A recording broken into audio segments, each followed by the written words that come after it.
2007 বিশ্বকাপে বাংলাদেশের বিপক্ষে পরাজয়ের দুঃস্বপ্নটা ভুলতে পারছেন না ভারতের সহ অধিনায়ক বীরেন্দ্র সেহবাগ।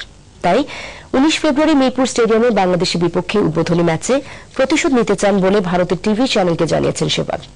কিন্তু বাংলাদেশের পেসাররা ভারতীয় দলের প্রতি সম্মান জানালেও কোনো ছাড় দিতে রাজি নয়। বর্ষণ কবিরের রিপোর্ট। নিজের দিনে তিনি একা হাতে ধ্বংস করে ফেলতে পারেন যে কোনো পিচে যে কোনো প্রতিপক্ষকে। বীরেন্দ্র সেহবাগকে তাই বলা হয়ে থাকে বিশ্ব ক্রিকেটের সবচেয়ে আতঙ্ক জাগানো ব্যাটসম্যান। সম্প্রতি কাঁধের ইনজুরির জন্য তিনি দক্ষিণ আফ্রিকার বিপক্ষে ওয়ানডে সিরিজে খেলেননি। জার্মানি গিয়ে বিশেষ ইনজেকশনের মাধ্যমে নিজেকে সারিয়ে তোলার পর ভারতের একটি চ্যানেলকে সাক্ষাৎকার দিয়েছেন ভারতের সহ অধিনায়ক। সেখানে জানিয়েছেন বিশ্বকাপের জন্য পুরো ফিট তিনি। গত বিশ্বকাপে বাংলাদেশের কাছে হারের শোধ নেওয়ার জন্য মুখে সেহবাগ ও তার দল।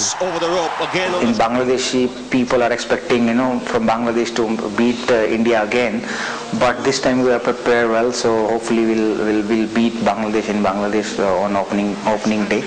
So yes, you can say that it's a revenge game for us, but we will not take lightly. We will give our best shot. We will come hard on against Bangladesh. 2007 সালের সেই বিশ্বকাপের ছবিটা বাংলাদেশের এখন hall of fame. মাশরাফির বলে সেহবাগ সহ পুরো ভারতকে নাড়িয়ে দিয়েছিল সেবার বাংলাদেশ। ঐতিহাসিক সে জয়ে প্রতিযোগিতা থেকে ছিটকে পড়েছিল ক্রিকেট বাণিজ্যের সবচেয়ে লোভনীয় দলটি।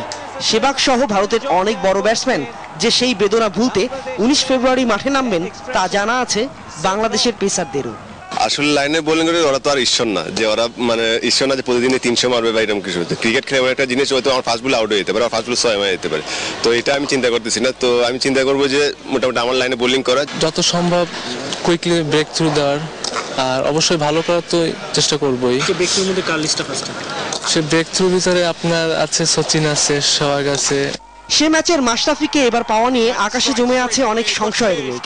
কিন্তু সেহবাগের এমন মন্তব্যের পর পুরো বাংলাদেশ যে তার উইকেটটা প্রথমেই রুবেল নাজমুলদের কাছে চাইবে তা বলাই যায়। কে জানে, হয়তো সুস্থ ফিট মাশরাফির হাতেই সূচনা হবে আরেকটি ভারত বধের মহাকাব্য।